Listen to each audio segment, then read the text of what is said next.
بقر عید کا پہلا دن تھا۔ قربانی کے بعد ایک سیٹھ صاحب اپنے گھر کے صحن میں صوفے پر بیٹھے اپنی نگرانی میں اپنے بیٹے سے اپنے بھاری بھرکم اور مہنگے جانور کے گوشت کو مختلف حصوں میں تقسیم کروا رہے تھے۔ فلاں ران فلاں بہن کے لیے، فلاں گوشت بھائیوں کے لیے، فلاں سالوں کے لیے، اور سب سے اچھا والا گھر میں سالانہ بقر عید کی دعوت کے لیے۔ بیٹا والد کی رہنمائی کے مطابق گوشت الگ الگ کر کے رکھتا جاتا ہے۔ سیٹھ صاحب کی حویلی سے کچھ دور ایک چھوٹے سے کچے مکان میں سیٹھ صاحب کا ملازم اپنے 2 بچوں کے ساتھ رہتا تھا۔ چھوٹا بیٹا اس دن بہت خوش تھا۔ بڑا بھائی چھوٹے بھائی کی غیر معمولی خوشی دیکھ کر کہتا ہے، کیا بات ہے، آج تم کچھ زیادہ ہی خوش نظر آ رہے ہو۔ چھوٹا بھائی اپنے غیر معمولی خوشی کی وجہ بیان کرتے ہوئے کہتا ہے، بھائی میں خوش کیوں نہ ہوں، پورا سال انتظار کرنے کے بعد ان دنوں ہمیں گوشت کھانے کا موقع ملتا ہے۔ ابھی بابا کے نئے سیٹھ کی طرف سے گوشت آئے گا اور ہم اسے مزے مزے سے کھائیں گے۔ اسی درمیان باپ کے فون پر سیٹھ صاحب کی کال آتی ہے اور سیٹھ صاحب ملازم کو گوشت وصول کرنے کے لیے اپنے گھر بلاتے، ساتھ بڑے بیٹے کو بھی لانے کا کہتے ہیں۔ ملازم سمجھ جاتا ہے کہ گوشت زیادہ ہونے کی وجہ سے سیٹھ صاحب نے بڑے بیٹے کو ساتھ لانے کا کہا ہے۔ ملازم اپنے بیٹے کے ساتھ سیٹھ صاحب کی حویلی پر پہنچ جاتا ہے۔ بیٹا حویلی دیکھ کر بولتا ہے، بابا جتنا بڑا آپ کے سیٹھ صاحب کا گھر ہے اتنا ہی بڑا ان کا دل بھی ہے۔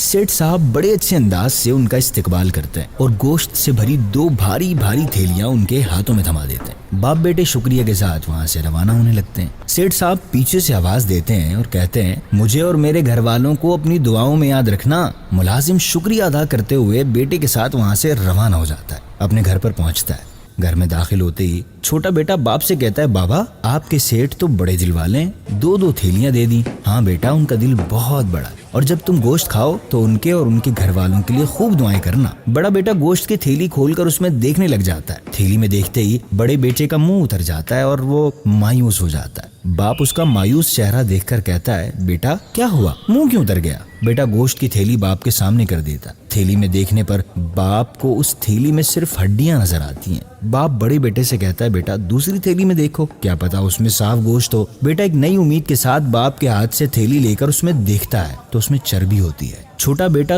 دونوں تھیلیوں میں صرف بنا گوشت کی ہڈیاں اور چربی دیکھ کر اپنے مایوس چہرے کے ساتھ باپ کو دیکھتا ہے اور کہتا ہے، بابا آپ کے سیٹھ صاحب واقعی دعا کے مستحق ہیں، اللہ پاک انہیں ہدایت دے اور ان پر رحم فرمائے۔ ہمارے پیارے آقا صلی اللہ علیہ وسلم نے فرمایا، لوگوں کے لیے بھی وہی پسند کرو جو اپنے لیے پسند کرتے ہو، جو اپنے لیے ناپسند کرتے ہو اسے دوسروں کے لیے بھی ناپسند کرو۔ مستحب اور بہتر یہ ہے کہ قربانی کے گوشت کے 3 حصے کیے جائیں۔ البتہ اگر کوئی شخص اپنے قربانی کے جانور کا سارا گوشت خود ہی رکھ لے تو اس پر کوئی گناہ نہیں، لیکن یاد رکھیں قربانی کا موقع اللہ پاک کی رضا حاصل کرنے کا بہترین موقع ہے۔ مستحقین میں گوشت تقسیم کر کے اللہ پاک کی رضا حاصل کیجیے۔